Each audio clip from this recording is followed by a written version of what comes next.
주일 설교 본문 말씀은 호세아 11장 1절에서 2절입니다. 이스라엘이 어렸을 때에 내가 사랑하여 내 아들을 애굽에서 불러냈거늘 선지자들이 그들을 부를수록 그들은 점점 멀리하고 바알들에게 제사하며 아로새긴 우상 앞에서 분향하였느니라. 오늘 본문 11장 1절은 신약의 계시가 없다면 그 의미를 찾는 것이 결코 쉽지는 않을 것입니다. 물론 구약에 국한된 해석을 할 수는 있을 것이에요. 허다하게 많은 신학자들과 또 랍비들, 이 유대인들은 호세아 11장 1절에 대해서 자기들 나름대로 멋대로 해석을 합니다. 또 끝도 없이 많은 주석들을 보아도 다들 자기네들의 의견들을 제시하는 해석들을 하지만 그러나 하나님의 말씀이 알려주시는 그러한 방법으로 해석하는 경우들은 그리 많지 않습니다. 하나님께서 궁극적으로 뜻하시는 참된 성경 해석은 만약에 신약의 계시가 없다면 불가능할 정도로 이 11장 1절은 어려운 내용입니다. 감사하게도 신약 성경은 성령의 해석을 따라 11장 1절을 예수 그리스도에 대한 구절로 해석합니다. 예수께서 탄생하시자 동방으로부터 박사들이 예루살렘을 찾아왔고 서기관들의 성경 해석의 도움을 받아 베들레헴으로 향합니다. 그때 다시 그리스도의 별이 떠서 그들을 앞서 인도하다가 아기 예수께서 태어나신 곳에 머물러 섭니다. 약하고 성경은 많이 보는 서기관들이 그리스도 왕, 하나님의 아들이 어디서 태어나는지 알면서도 경배하러 가지 않는 모습은 가증하기가 끝이 없어요. 그러나 동방 박사들은 그 말을 듣고 베들레헴으로 향합니다. 바른 성경 해석이었어요. 그때 다시 그리스도의 별이 떠서 그들을 앞서 인도하다가 아기 예수께서 태어나신 곳에 머물러 섭니다. 그래서 동방 박사들은 아기 예수님이 있는 집으로 들어가 아기와 그의 어머니 마리아를 보고 아기 앞에 엎드려 아기께 경배하고 보배합을 열어 황금과 유향과 모략을 예물로 바쳤어요. 그들은 압니다. 이분은 하나님이시며 메시아 그리스도라는 사실을 알고 황금과 유향과 모략을 바쳤어요. 그리고 그들은 헤롯 왕을 피해 자신들이 사는 동방의 고국으로 돌아갔습니다. 그들이 떠난 후에 주의 사자가 아기 예수님의 법적인 아버지인 요셉에게 현몽하여 말합니다. 다 같이 한번 참조적으로 마태복음 2장 13절을 보겠어요. 마태복음 2장 13절을 보실 수 있기 바랍니다. 마태복음 2장 13절 헤롯이 아기를 찾아 죽이려 하니 일어나 아기와 그의 어머니를 데리고 애굽으로 피하라. 그리고 내가 네게 이르기까지 거기 있으라. 지금 주의 사자가 지금 요셉 예수님의 아버지 요셉에게 말하는 내용인데 아기와 그의 어머니라는 용어를 사용해요. 아기와 그의 어머니. 하나님은 주의 사자를 통해 요셉이 그 아기의 생물학적인 아버지가 아니라는 사실을 의도적으로 나타냅니다. 이 아기는 성령으로 마리아의 동정녀 마리아에서 난 하나님이십니다. 이는 오늘 본문 호세아 11장 1절이 말하는 것처럼 그 아기는 하나님의 아들로서 하나님이 그의 영원한 친아버지시기 때문입니다. 그러므로 2장 20절에도 또 강조합니다. 일어나 아기와 그의 어머니를 데리고 이스라엘 땅으로 가라. 결코 요셉에게 내 아들이라고 말하지 않고 있어요. 아기의 목숨을 찾던 자들이 죽었느니라. 이에 요셉이 일어나서 밤에 아기와 그의 어머니를 데리고 베들레헴에서 애굽으로 떠나갑니다. 그리고 헤롯 왕이 죽을 때까지 애굽에 머뭅니다. 그 기간은 학자마다 계산이 서로 다른데 대략 2년에서 3년 반 사이로 보는 의견이 많이 있습니다. 아무튼 헤롯 대왕이 죽은 후에 주의 사자가 애굽에 있는 요셉에게 현몽하여 말합니다. 일어나 아기와 그의 어머니를 데리고 이스라엘 땅으로 가라. 아기의 목숨을 찾던 자들이 죽었느니라. 이에 요셉이 일어나 아기와 그의 어머니를 데리고 이제는 다시 이스라엘 땅으로 돌아갑니다. 이에 성경은 헤롯이 죽기까지 요셉이 애굽에 있었으니 이는 주께서 선지자를 통하여 말씀하신 바 애굽으로부터 내 아들을 불렀다 함을 이루려 하심이라고 진술합니다. 즉 바로 여기서 마태가 인용한 말씀이 호세아 11장 1절의 후반부입니다. 즉 신약은 어린 예수 그리스도께서 애굽에 있다가 이스라엘 땅의 갈릴리 나사렛 마을로 가게 되는 사건을 호세아 11장 1절의 성취로 보고 있습니다. 그러므로 우리 역시 호세아 11장 1절의 후반부를 예수께서 애굽에서 나온 사건으로 보아야 합니다. 호세아 11장 1절은 정확하게 이렇게 되어 있습니다. 원어에 좀 더 가깝게 번역하면 이러합니다. 이스라엘이 어렸을 때 내가 그를 사랑하였고 그리고 내 아들을 애굽에서 불러냈도다. 그리고 마태가 인용한 부분은 1절의 뒷부분 내 아들을 애굽에서 불러냈도다입니다. 먼저 우리가 여기서 염두에 둘 것은 예수께서 애굽에서 나오실 때도 어렸을 때라는 사실이 아마 2살에서 3살 정도가 되었을 것입니다. 사랑하는 여러분, 신약에서 구약을 인용하는 이유는 이스라엘 백성이 구약을 하나님의 말씀으로 믿고 있기 때문에 신약의 내용 역시 하나님의 말씀이라는 사실을 확증하기 위함입니다. 즉 새언약의 복음 역시 하나님의 말씀이라는 사실을 나타내기 위해 구약을 인용하는 것이, 사실 신약 자체도 하나님의 말씀으로서 권위가 있지만 이미 하나님의 말씀으로 수천 년 동안 인정받아온 구약의 말씀을 인용함으로 신약 자체의 권위가 더욱 확증되는 것입니다. 즉 마태는 예수님이 애굽에서 나오신 사실을 하나님의 말씀으로 보장하기 위해 호세아 11장 1절의 후반부를 인용한 것이, 하지만 이 인용은 마태가 한 것이 아니라 마태를 통해 성경을 기록하신 성령께서 성경 전체의 저자로서 호세아 11장 1절의 후반부는 예수 그리스도에 대한 예언의 말씀인 것을 확증해 준 것입니다. 지금까지 우리는 구약은 신약에 나타나는 실제 그림자 또는 모형이라는 것을 누차 배워왔어요. 그래서 구약 제사제도, 성막, 성전 등은 전부 성전 그 자체이신 대제사장이고 영원한 희생제물 되시는 그리스도를 가리키는 그림자와 모형이라는 것을 배웠습니다. 즉 구약의 모든 제도는 역사 속에 나타난 모형일 뿐 그 실제는 십자가에 죽으시고 부활하신 그리스도 예수님이신 것을 확인했어요. 심지어 모세도 영원한 선자의 모형이고 다윗 왕도 영원한 왕의 모형이며 역사 속의 실제 인물들입니다. 역사입니다. 제사장 아람도 영원한 대제사장의 모형인 것을 확인했어요. 심지어 구약에서 말하는 가나안 역시 천국의 모형이고 나아가 이사야가 언급한 새하늘과 새 땅마저도 영원한 새하늘과 새 땅의 그림자 또는 모형인 것을 확인했습니다. 구약에서의 심판 역시 신약이 말하는 영원한 불못의 모형과 그림자인 것을 확인했어요. 즉 심판의 실제는 지옥이고 구약에서의 모형은 나라를 잃거나 재산을 잃거나 포로가 되거나 또는 저주스러운 죽음을 죽는 것으로 지옥 심판을 예표했습니다. 이 호세아서는 호세아 선지자가 주 715년 정도의 그의 지난 40년의 선지자 사역을 뒤돌아보며 기록한 것이, 즉 주전 753년부터 715년까지 대략 40년의 그의 선지 사역을 기록한 것입니다.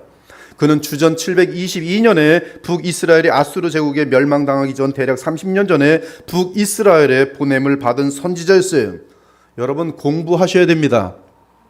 적어도 이스라엘의 북이스라엘 남유다, 그것이 아수르에 언제 망하고 바벨론 제국이 언제 망하고 그리고 여러 왕들에 대해서도 많이 외우고 그러셔야지만이 성경을 알 수가 있는 것이, 성경은 신약과 구약이 다 통합니다.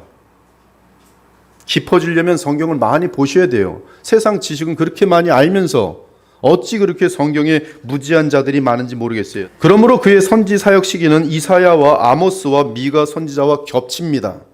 호세아는 하나님이 북이스라엘에 주시는 메시지를 전하기 위해 고멜이라는 창녀를 아내로 얻어 세 자녀를 낳습니다. 그 세 자녀의 이름은 하나님의 요구대로 아들 이스르엘, 딸 롤루하마, 아들 로암미라고 짓게 됩니다. 로라는 것은 아니다라는 뜻이, 암미는 백성, 루하마 사랑한다, 사랑받는다, 이스라엘 흩어놓는다, 나중에 보면 심는다라는 뜻으로 바뀝니다. 이 세 자녀의 이름은 하나님의 심판을 의미합니다. 즉 북이스라엘은 전 세계로 흩어지는 민족이 될 것이고 하나님의 사랑을 더 이상 받지 못하게 될 것이며 더욱이 하나님의 백성이 아닌 불신 민족이 될 것이란 뜻이, 그러나 하나님의 사랑은 창녀 고멜과 같은 이스라엘 삶을 용서해 주시고 회복시키신다는 것이 호세아 선자의 메시지입니다. 그러므로 호세아서 자체에 복음이 담겨 있습니다. 그것은 호세아와 결혼한 고멜이 창녀 짓을 했음에도 불구하고 호세아가 고멜을 사랑하였기 때문입니다. 그 내용은 호세아 3장에 담겨 있습니다. 여호와께서 내게 이르시되 이스라엘 자손이 다른 신을 섬기고 건포도 과자를 즐길지라도 여호와가 그들을 사랑하나니 이를 보여주기 위해 너는 또 가서 타인의 사랑을 받아 음녀가 된 그 여자를 사랑하라 하시기로 내가 은 15개와 보리 한 호멜 반을 나를 위하여 그녀를 사고 그녀에게 이르기를 너는 많은 날 동안 나와 함께 지내고 음행하지 말며 다른 남자를 따르지 말라 나도 내게 그리하리라 하였노라. 이스라엘 자손들이 많은 날 동안 왕도 없고 지도자도 없고 제사도 없고 주상도 없고 에봇도 없고 드라빔도 없이 지내다가 그 후에 이스라엘 자손이 돌아와서 그들의 하나님 여호와와 그들의 왕 다윗을 찾고 마지막 날에는 여호와를 경외함으로 여호와와 그의 은총으로 나아가리라. 그리고 이와 맞물린 예언은 호세아서 2장 14절 이하입니다. 그러므로 보라, 내가 그를 타일러 거친 들로 데리고 가서 말로 위로하고 거기서 비로소 그의 포도원을 그에게 주고 아골 골짜기로 소망의 문을 삼아 주리니 그가 거기서 응대하기를 어렸을 때와 애굽 땅에서 올라오던 날과 같이 하리라. 이 어렸을 때 애굽 땅 정확하게 호세아 11장 1절과 맞물리는 내용이, 지금 이 배경은 아수르 또는 바벨론의 그 모세 율법에 따른, 모세 언약에 따른 심판을 받는 이 북이스라엘 또 남유다를 다 포함한 내용인데요. 그가 거기서 응대하기를 어렸을 때와 애굽 땅에서 올라오던 날과 같이 하리라. 여호와께서 이르시되 그날에 네가 나를 내 남편이라 일컫고 다시는 내 바알이라 일컫지 아니하리라. 내가 바알들의 이름을 그의 입에서 제거하여 다시는 그의 이름을 기억하여 부르는 일이 없게 하리라. 그 날에는 내가 그들을 위하여 들짐승과 공중의 새와 땅의 곤충과 더불어 언약을 맺으며 또 이 땅에서 활과 칼을 꺾고 전쟁을 없이 하고, 완전히 하나님의 나라의 완성된 그림이 이 지금 이사야 호세아 2장 14절 이하에 자세히 나와 있어요. 그들로 평안히 눕게 하리라. 내가 네게 장가들어 영원히 살되 공의와 정의와 은총과 국률이 여김으로 네게 장가들며 진실함으로 네게 장가들리니 네가 여호와라 알리라. 여호와께서 이르시되 그날에 내가 응답하리라. 나는 하늘에 응답하고 하늘은 땅에 응답하고 땅은 곡식과 포도주와 기름에 응답하고 또 이것들은 이스라엘에 응답하리라. 내가 나를 위하여 그를 이 땅에 심고 국률이 여김을 받지 못하였던 자를 국률이 여기며 내 백성이 아니었던 자에게 향하여 이르기를 너는 내 백성이라 하리니 그들은 이르기를 주는 내 하나님이시라 하리라 하시니라. 북이스라엘에 대한 심판이 너는 내 사랑하는 자가 아니며 내 백성이 아니라고 했는데, 지금 곧바로 호세아 2장에 보면 너는 내가 국률이 여김을 받지 못했던 자를 국률이 여기며 내 백성 아니었던 자에게 향하여 이르기를 너는 내 백성이라 하리니 그들은 이르기를 주는 내 백성이시라 하리라 하시니라. 여기서 그날은 구약에서의 그날은 언제나 새 언약 시대의 날이, 여호와 하나님께서 자기 백성과 맺게 될 새 언약의 대상이 되는 자들은 하나님의 형벌을 통해 진멸되지 않고 살아남은 거룩한 남은 자들입니다. 그들에게 아골 골짜기 같던 죄악의 어둠들은 제거되면서 소망의 문이 열리고 여호와 하나님을 남편으로 삼아 다시는 창녀짓을 하지 않고 온전하게 동행하게 된다는 내용이, 그러면서 여호와 하나님은 네게 장가들리라고 말합니다. 그것을 계속 반복해요. 네게 장가들리라, 네게 장가들리라. 어떻게 그렇게 됩니까? 그것이 바로 훗날에 이루어질 이스라엘의 소망인 것이. 그리고 놀랍게도 호세아의 예언은 사도 바울과 베드로 등 이 새언약 시대의 교회에 성취됩니다. 이 그릇은 우리니 곧 유대인 중에서뿐 아니라 이방인 중에서도 부르신 자니라. 호세아의 글에도 이르기를 내가 내 백성 아닌 자를 내 백성이라, 사랑하지 아니한 자를 사랑한 자라 부르리라. 너희는 내 백성이 아니란 그곳에서 그들이 살아계신 하나님의 아들이라 일컬음을 받으리라 함과 같으니라. 너희는 택하신 족속이요 왕같은 제사장들이요 거룩한 나라요 그의 소유가 된 백성이니 이는 너희를 어두운 데서 불러내어 그의 기이한 빛에 들어가게 하신 이의 아름다운 덕을 선포하게 하려 하심이라. 너희가 전에는 백성이 아니더니 이제는 하나님의 백성이요 전에는 국류를 얻지 못하였더니 이제는 국류를 얻은 자니라. 이것을 북이스라엘이 하나님의 사랑을 받고 돌아오는 성취로 베드로와 바울 같은 경우 말하고 있어요. 바로 여러분들이.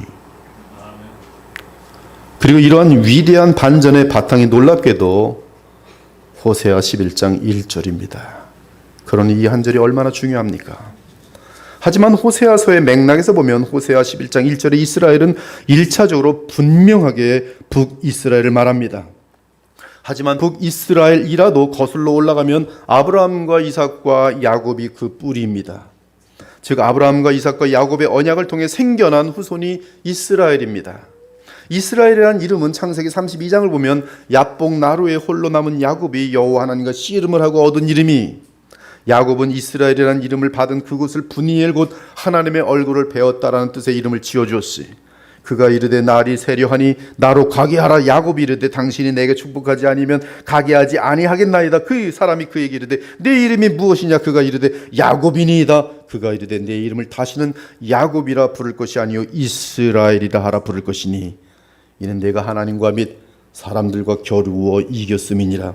그러므로 야곱이 그곳 이름을 분이엘이라 하였으니 그가 이르기를 내가 하나님과 대면하여 보았으나 내 생명이 보존되었다 함이더라.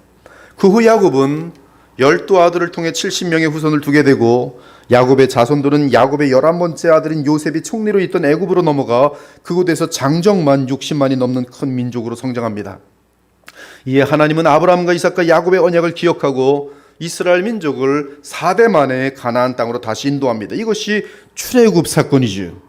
그런데 호세아서 11장 1절은 출애굽한 이스라엘 민족을 어릴 때 내 아들인 것처럼 묘사하고 있습니다. 이스라엘이 어렸을 때 내가 그를 사랑하였고 그리고 내 아들을 애굽에서 불러냈도다. 이 뒷부분은 지금 마태가 예수 그리스도를 지칭하여 성취된 것이라고 말하고 있어요. 사실 출애굽기를 보면 여호와 하나님은 이스라엘을 내 아들 내 장자라고 부릅니다. 너는 바로에게 이르기를 여호와의 말씀에 이스라엘은 내 아들 내 장자라 하라. 아무튼 1절에 이스라엘은 하나님과의 언약 가운데 있는 야곱 혈통의 이스라엘 민족입니다. 하나님은 모세를 중보자로 하여 이스라엘 민족과 시내산 언약을 맺었어요. 하지만 하나님은 참 이스라엘 위에 아브라함과 이삭과 야곱과 영원한 언약을 맺었습니다. 그 언약 안에서 이스라엘은 여호와 하나님의 장자요 아들입니다. 장자이며 아들이라는 것은 동생들이 있다는 뜻이, 즉 아브라함과 이삭과 야곱과 언약을 맺으신 하나님은 장자 이스라엘 외에 동생들이 있을 것을 미리 알려주신 것입니다. 그 동생들은 모든 열방으로부터 나오는 이스라엘이 될 것이, 그러므로 구약의 이스라엘 민족은 모든 열방을 위한 제사장 나라였습니다. 내가 애굽 사람에게 어떻게 행하였음과 내가 어떻게 독수리 날개로 너희를 업어 내게로 인도하였음을 너희가 보았느니라.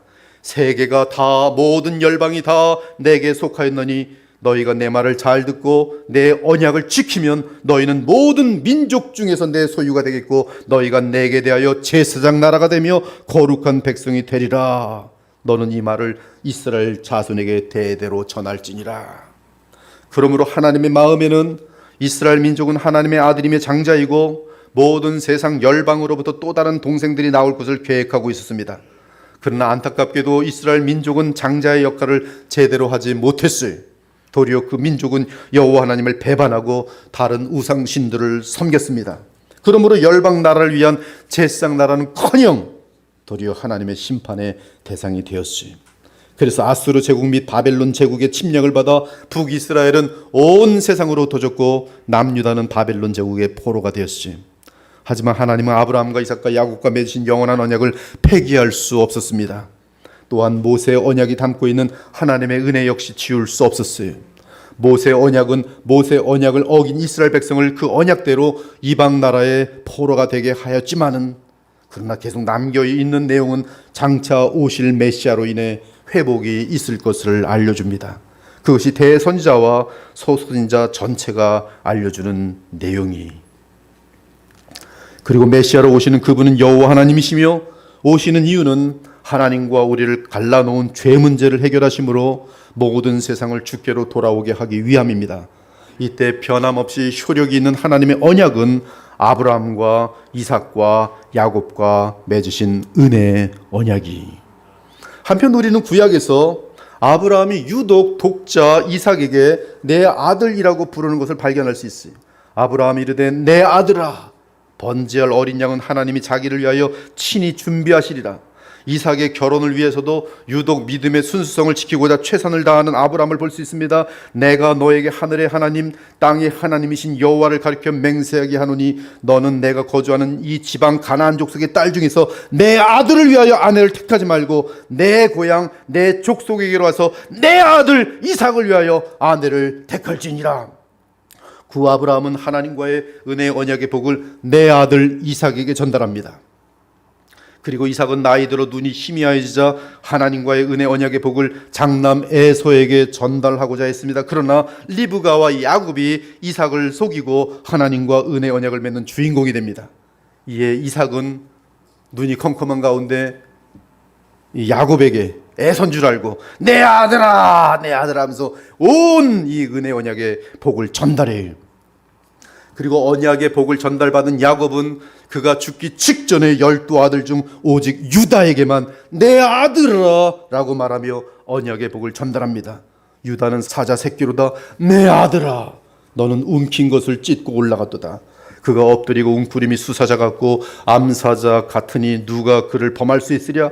규가 유다를 떠나지 아니하며 통치자의 지팡이가 그 발 사이에서 떠나지 아니하기를 실러가 오시기까지 이르니 그에게 모든 백성이 복종하리로다.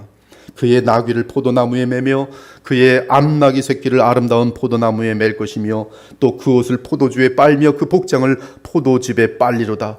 그의 눈은 포도주로 인하여 붉겠고 그의 이는 우유로 말미암아 희리로다.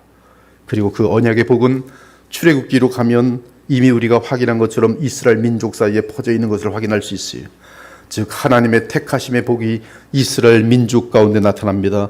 여호와의 말씀에 이스라엘은 내 아들 내 장자니라.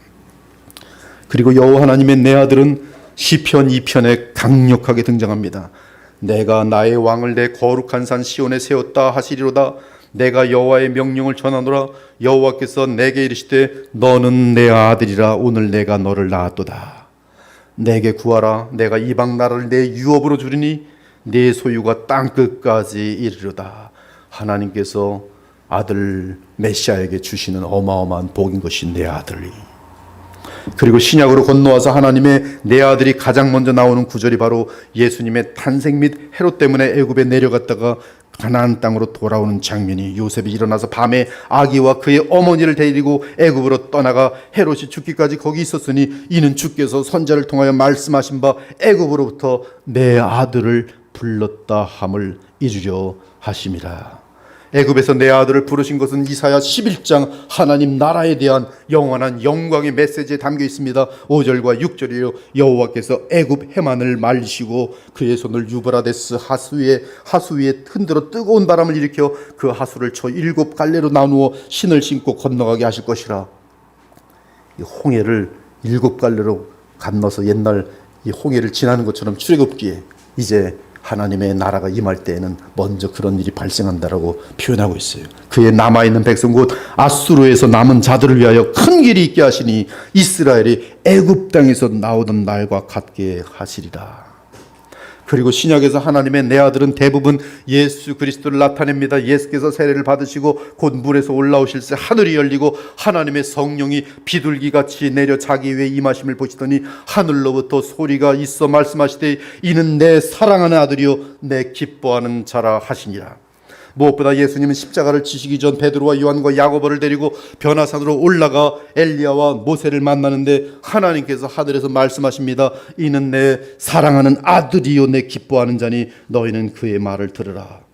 그리고 바울이 비시디 안디옥에서 설교할 때 시편 2편을 인용하며 하나님의 아들을 언급합니다. 곧 하나님이 예수를 죽은 자 가운데서 일으키사 우리 자녀들에게 이 약속을 이루게 하셨다미라. 시편 둘째 편에 기록한 바와 같이 너는 내 아들이라 오늘 너를 낳았다 하셨도다.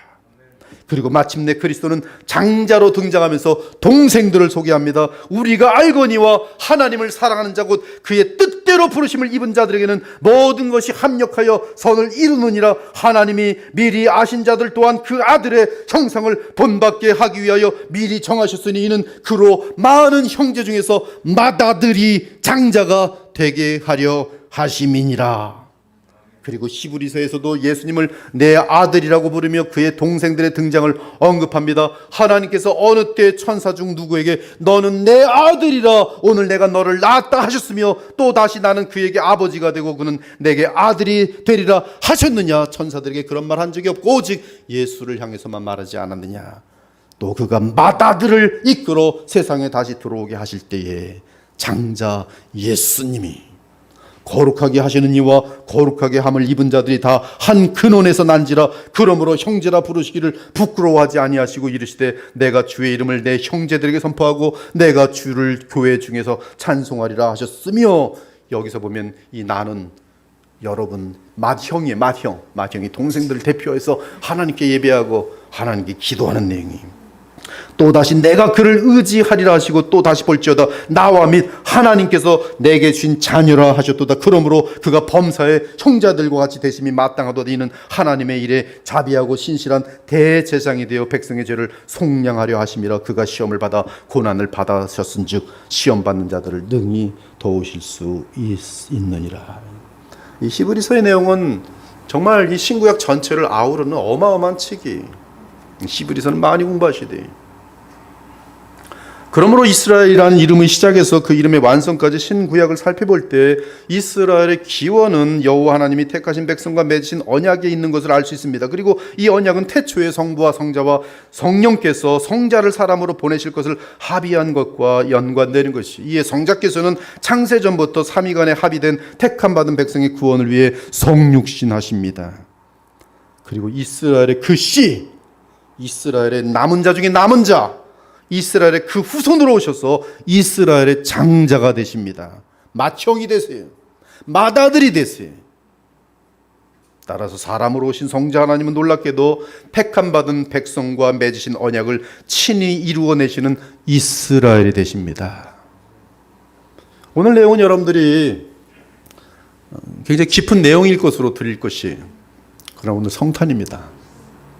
그리고 여러분이 알아들을 수 있는 만큼 성령께서 알려주실 것이, 그래서 아이들도 다 기쁨으로 이 말씀을 받고 좋아할 것이, 그분은 아버지의 독생하신 아들로서 사람의 몸을 입고 오는 순간 하나님의 아들이며 장자입니다.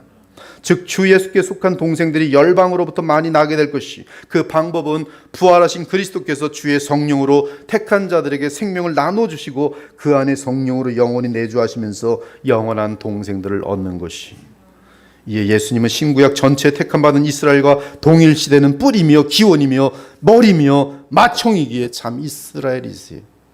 그분은 아브라함과 이삭과 야곱과 언약을 맺으신 여호와 하나님이시며 야곱을 만나 그의 이름을 이스라엘이라고 지어주신 분이세요.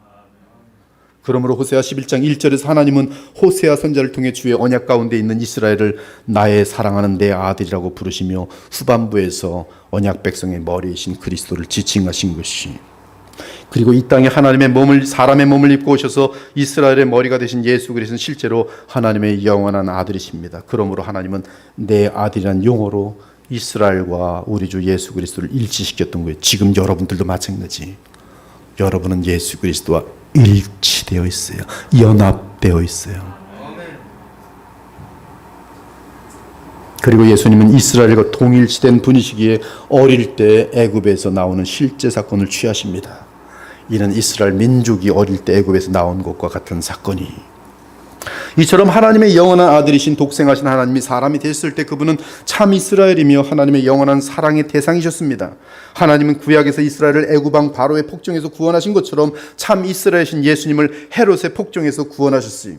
하나님은 예수님이 베들레헴에서 헤롯 왕에 의해 죽임을 당하지 않도록 그를 구원하여 애굽으로 보내었고, 이스라엘 땅이 안전하게 되자 사랑하는 영원한 아들이신 참 이스라엘을 다시 약속의 땅으로 돌아오게 하신 것이, 이는 바벨론에서 가나안 땅으로 돌아온 유다 백성의 남은 자 중 남은 자가 예수 그리스도라는 것을 보여주는 증거이기도 합니다. 그러므로 예수님은 여호와 하나님으로서 아브라함과 이삭과 야곱의 후손인 이스라엘의 아버지시며 또한 언약의 기원이십니다. 하지만 사람이 되셔서 이스라엘의 그 씨로 오심으로써 이스라엘과 하나가 된 이스라엘이고, 심지어 이스라엘의 남은 자로서 비록 개인이지만 참된 언약 백성을 대표하는 이스라엘이 되신 것이. 하지만 호세아 11장 1절의 문제는, 이 호세아서 문맥에서 볼 때 이스라엘은 너무나 죄가 많은 북이스라엘을 말합니다. 그렇다면 어떻게 죄 많은 이스라엘이 하나님의 아들 나사렛 예수님과 동일시 된다는 말씀입니까? 사실 호세아 11장 1절, 2절 이하는 그들이 바알을 숭배하는 것 등 한없는 죄악을 범하면서 결탄코 주께로 돌아오지 않았기 때문에 다시 언약을 맺기 이전인 애굽으로 돌아가야 마땅하지만, 즉 애굽에서 출애굽하기 전의 그런 불신의 민족 같은 그런 개념을 갖고 있는 것이, 그러나 이미 언약을 맺으신 하나님은 그들을 아수르 왕에게 넘기신다는 내용입니다. 그들은 애굽 땅으로 되돌아가지 못하겠거늘 내게 돌아오기를 싫어하니 아수르 사람이 그 임금이 될 것이라. 칼이 그들의 성읍들을 치며 빗장을 깨뜨려 없이 하리니 이는 그들의 계책으로 말미암음이니라. 내 백성이 끝끝내 내게서 물러가나니 비록 그들을 불러 위에 계신 이에게로 돌아오라 할지라도 일어나는 자가 하나도 없도다. 하지만 11장 1절은 8절과 11절로 이어집니다. 에브라임이여 내가 어찌 너를 놓겠느냐. 이스라엘이여 내가 어찌 너를 버리겠느냐. 내가 어찌 너를 아드마같이 놓겠느냐. 어찌 너를 스보임같이 두겠느냐. 내 마음이 내 속에서 돌이키어 나의 국률이 온전히 불붙듯 하도다. 너를 사랑하지 않기로 하였고 너를 내 백성이 아니라 하였고 너를 온 세상에 흩어놓을 거라 하였지만 돌아보니 이 내 사랑이 멈춰질 수 없다는 거예요. 너를 향한 사랑이 계속 일어나는 것을 보니 참을 수 없다는 것이, 내가 나의 맹렬한 진노를 나타내지 아니하며 내가 다시는 에브라임을 멸하지 아니하리니 이는 내가 하나님이요 사람이 아님이라. 내 가운데 있는 거룩한 이니 진노함으로 내게 임하지 아니하리라. 그들은 사자처럼 소리를 내시는 여호와를 따를 것이라. 여호와께서 소리를 내시면 자손들이 서쪽에서부터 떨며오되 그들은 애굽에서부터 새같이 아수르에서부터 비둘기같이 떨며오리니 내가 그들을 그들의 집에 머물게 하리라. 나 여호와의 말이니라. 그리고 호세아의 이스라엘에 대한 이와 같은 예언은 주 예수 그리스도께서 오신 이후에 복음이 전 세계로 퍼지면서 열방 나라들 가운데 주의 백성이 하늘의 시온으로 모이면서 성취되었어요. 그것이 바로 바울과 베드로가 호세아서를 인용하여 열방 나라 가운데 세워진 주의 백성의 교회에 대해 언급한 내용입니다. 그렇다면 이미 언급한 것처럼 11장 1절의 이스라엘은 하나님과 언약을 맺은 주의 백성을 말합니다. 그러므로 주의 사랑은 언약 때문에 그들이 죄의 상태에 있더라도 끊어지지 않을 것이, 여러분들하고 마찬가지. 여러분이 죄를 범할지라도 하나님의 이 언약 때문에 끊어지지가 않아요. 그것이 고멜 사건과 관련한 이야기입니다. 호세아 선지자가 창녀 고멜을 용서한 것처럼 여호와 하나님은 우상 숭배로 창녀짓을 한 이스라엘의 죄를 해결해 주므로 주의 언약은 우뚝 서게 되는 것이, 어떻게 그것이 가능합니까? 어떻게 그것이 가능합니까? 이스라엘의 언약의 뿌리며 참 이스라엘의 근원이요 시작이신 하나님의 아들이 사람이 되어 십자가의 속량을 이루고 부활 승천하셔서 주의 생명과 성령을 보내심으로만 가능하게 되는 것이. 사실 호세아서에서는 애굽이라는 단어가 신기하게 사용됩니다. 그 단어는 사탄이 장악한 세상을 나타내는 단어인 것을 암시하여 주고 있어요. 그러면서 애굽은 아수르 또는 바벨론까지도 암시합니다. 즉 바벨론 포로로 있는 것을 또다시 애굽에 사로잡힌 상태로 묘사합니다.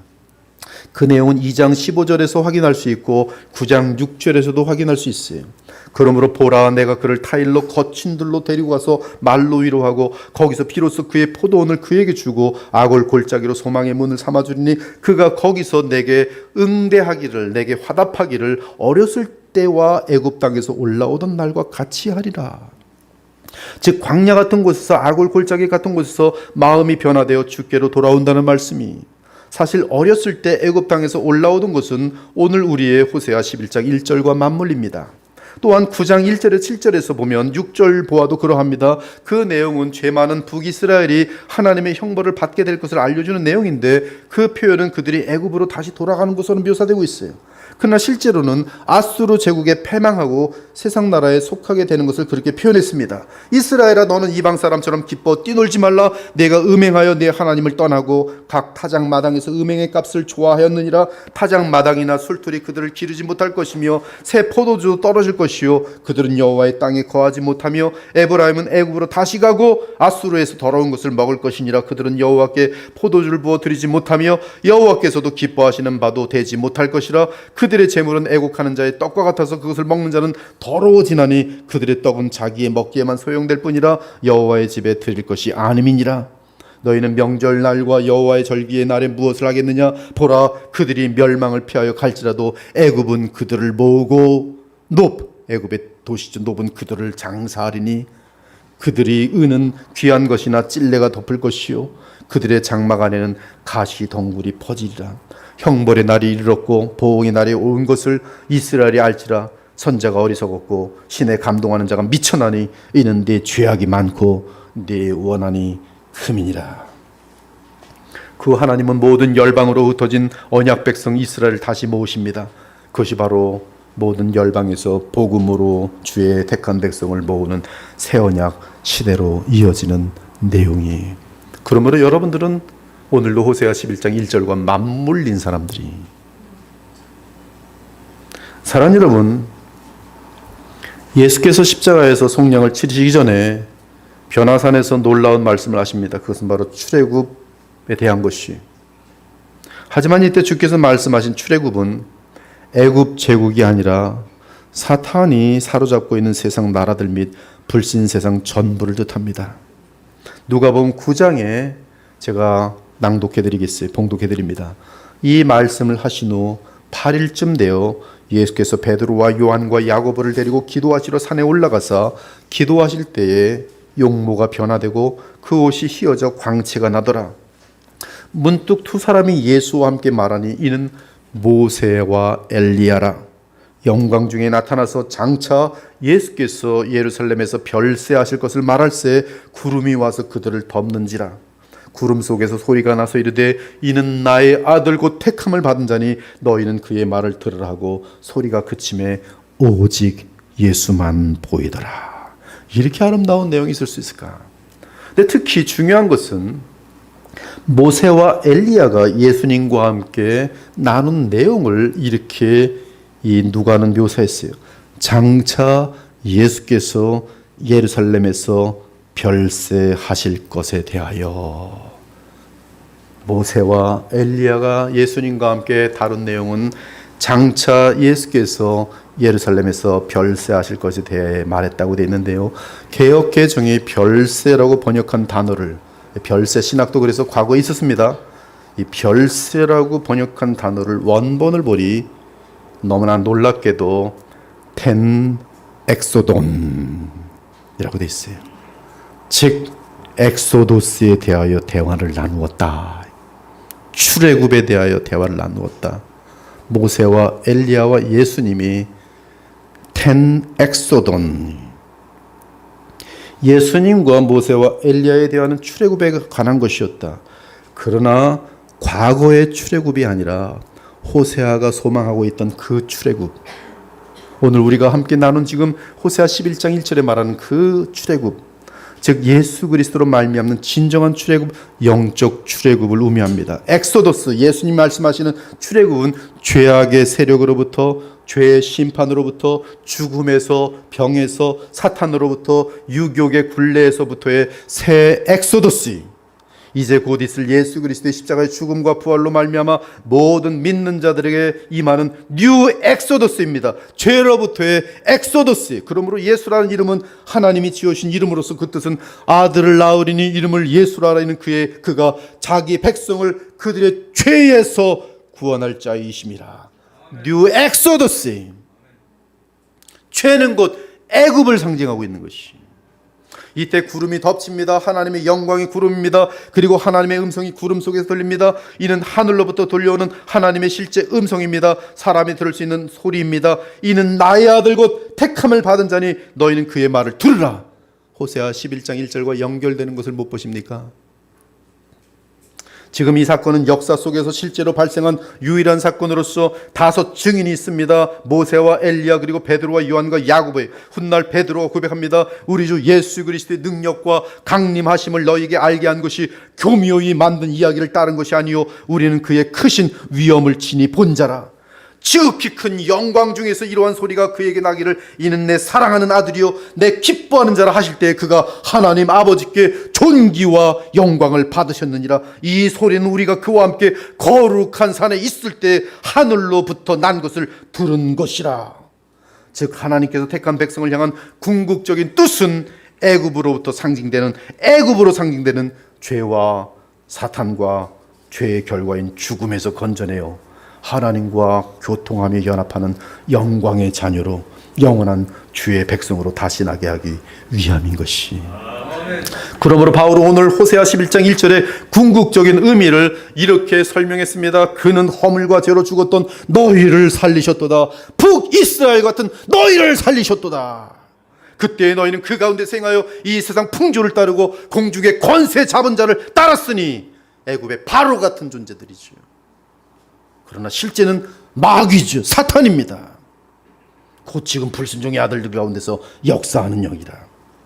전에는 우리도 다 그 가운데서 우리 육체 욕심을 따라 지내며 육체와 마음에 원하는 것을 하여 다른 이들과 같이 본질상 진노의 자녀였더니 긍휼이 풍성하신 하나님이 우리를 사랑하신 그 큰 사랑을 인하여 허물로 죽은 우리를 그리스도와 함께 살리셨고 너희는 은혜로 구원을 받은 것이라 또 함께 일으키사 그리스도 예수 안에서 함께 하늘에 앉히셨도다. 그때 너희는 그리스도 밖에 있었고 로암미 이스라엘 나라의 밖의 사람이다. 롤로아마 이스라엘 다 흩어진 족속들이 그리스도 밖에 있는 자들이 멸망을 향하는 자들이 약속의 언약들에 대하여는 외인이요 세상에서 소망이 없고 하나님도 없는 자이더니 이제는 전에 멀리 있던 너희가 그리스도 예수 안에서 그리스도의 피로 가까워졌느니라. 여러분이 누굽니까? 바로 여러분들이 하나님이 보시는 이스라엘이 구약에서 너희들을 버리지 않을 것이라 여러분을 바라보시면서 하는 말씀이 호세아 11장 1절이에요. 너희를 영원히 버리지 않으리라. 바로 여러분들이었어요.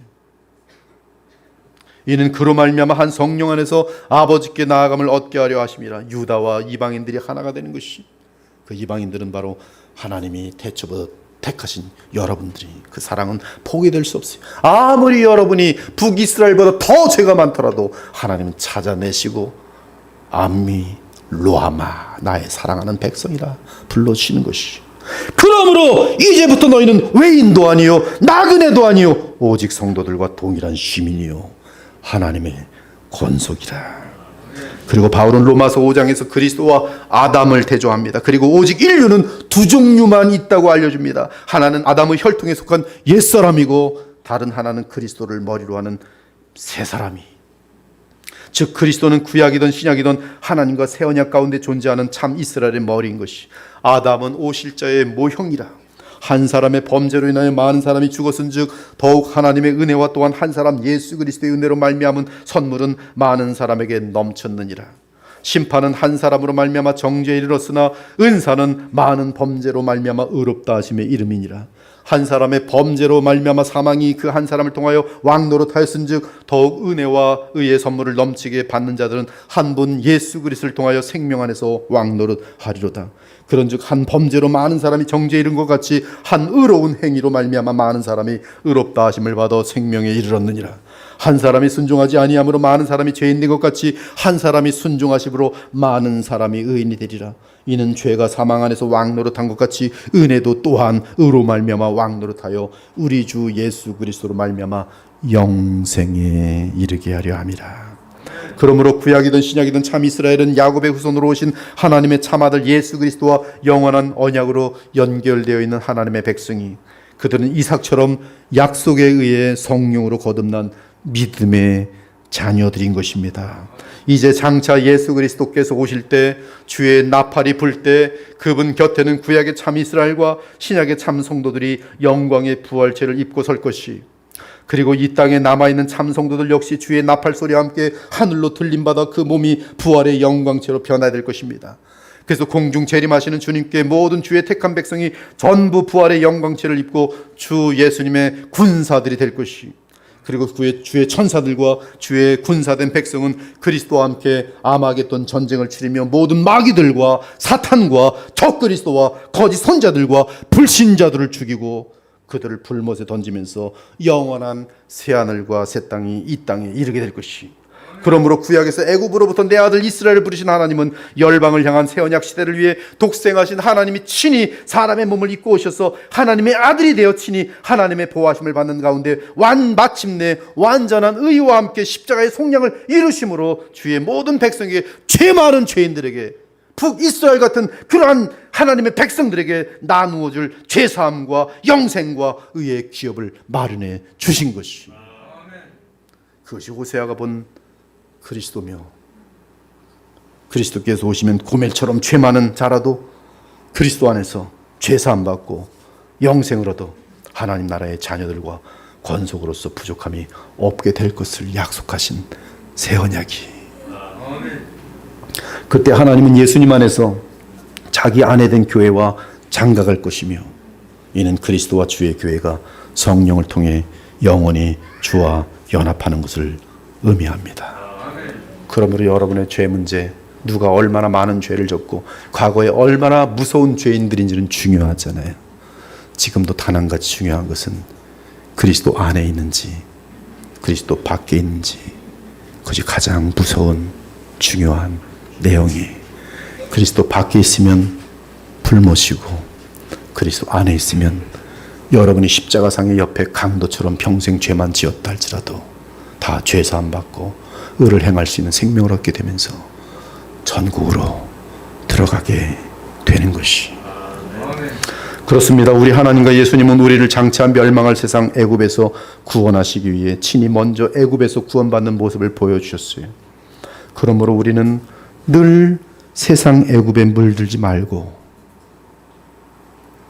그곳에서 빠져나오려고 온 마음을 다해야 할 것이, 애굽에서 빠져나오는 길은 내 힘으로는 안 되고 그것이 이스라엘의 출애굽도 보여주는 것이고 예수께서 보여준 뉴 엑소더스가 보여주는 것이, 거기서 빠져나오는 것, 애굽에서 빠져나오는 것은 내 힘으로는 안 되고 구약에서는 모세를 머리로 한 것처럼 모세를 따르는 것이고 이제 새 언약 시대에는 오직 그리스도를 믿고 그분의 영을 따름으로 우리는 출애굽할 수 있는 것이, 세상의 죄로부터, 죄의 세력으로부터, 마귀로부터 자유로울 수가 있는 것이.